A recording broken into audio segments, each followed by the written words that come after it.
Be ready. 10 seconds to go.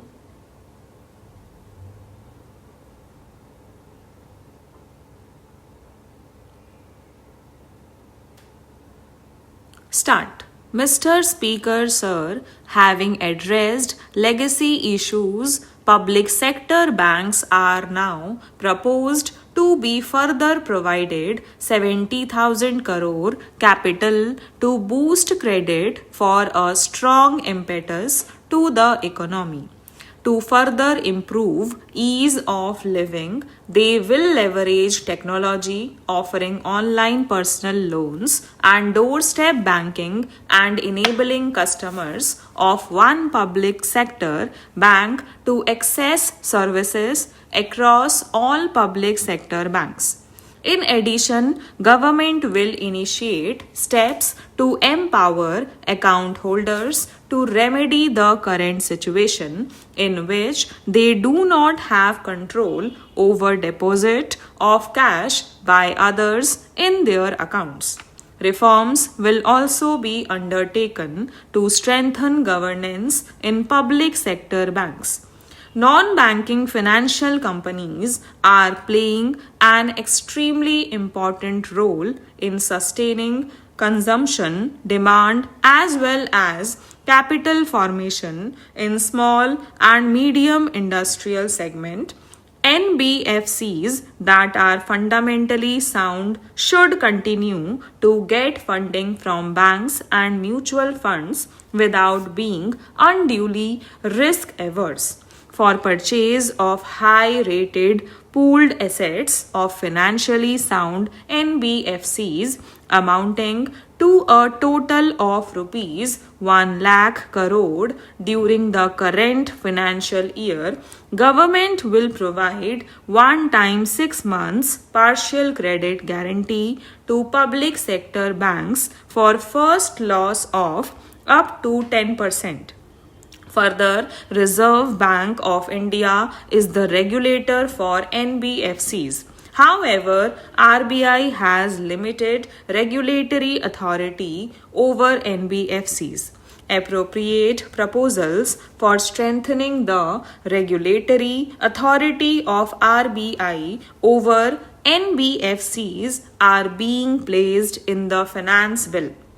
NBFCs which do public placement of debt have to maintain a debenture redemption reserve and in addition a special reserve as required by RBI has also to be maintained to allow NBFCs to raise funds in public issues. The requirement of creating a DRR, which is currently applicable for only public issues as private placements are exempt, will be done away with to bring more participants, especially NBFCs not registered as NBFCs factor on the regulatory platform. Amendment in the Factoring Regulation Act 2011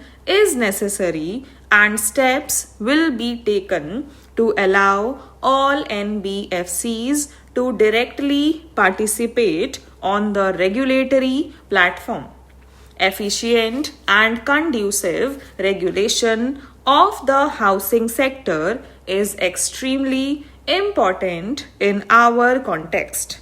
The National Housing Bank is also regulator of the housing finance sector. Government has announced its intention to invest 100 lakh crore in infrastructure over the next 5 years. To this end, it is proposed to set up an expert committee to study the current situation relating to long-term finance and our past experience with development finance institutions and recommend the structure and required flow of funds through development finance institutions. Pension Fund Regulatory and Development Authority implements and regulates the National Pension System and Atal Pension Yojana through various intermediaries, including inter alia the NPS Trust.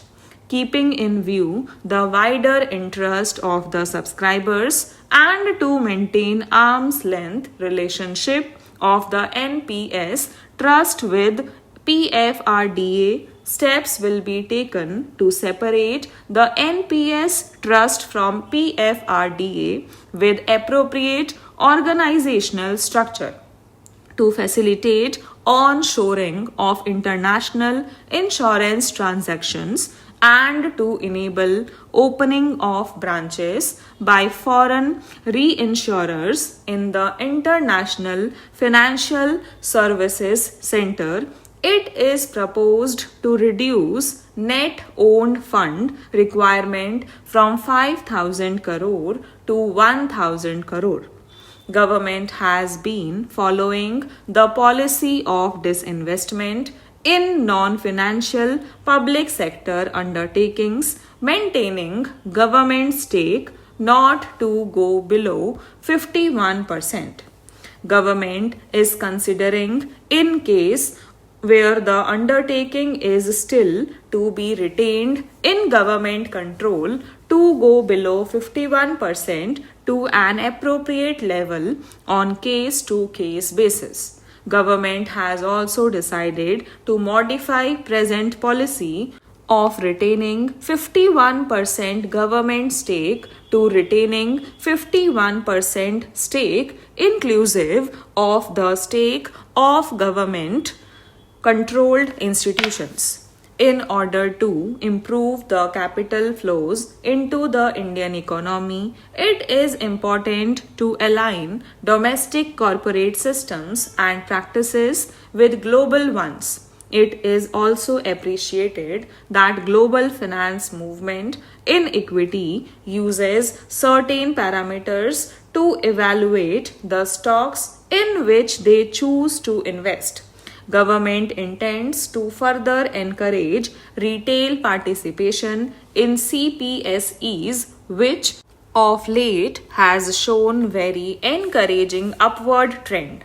In order to provide additional investment space, the government would realign its holding in CPSEs, including banks, to permit greater availability of its shares and to improve depth of its market. Strategic disinvestment of select CPSEs would continue to remain a priority of this government. In view of current macroeconomic parameters, government would not only reinitiate the process of strategic disinvestment of Air India, but would offer more CPSEs for strategic participation by the private sector. Government is setting an enhanced target of 1 lakh crore of disinvestment receipts for the financial year 2019-20. The government will undertake strategic sale of PSUs. The government will also continue to do consolidation of PSUs in the non-financial space as well. Stop.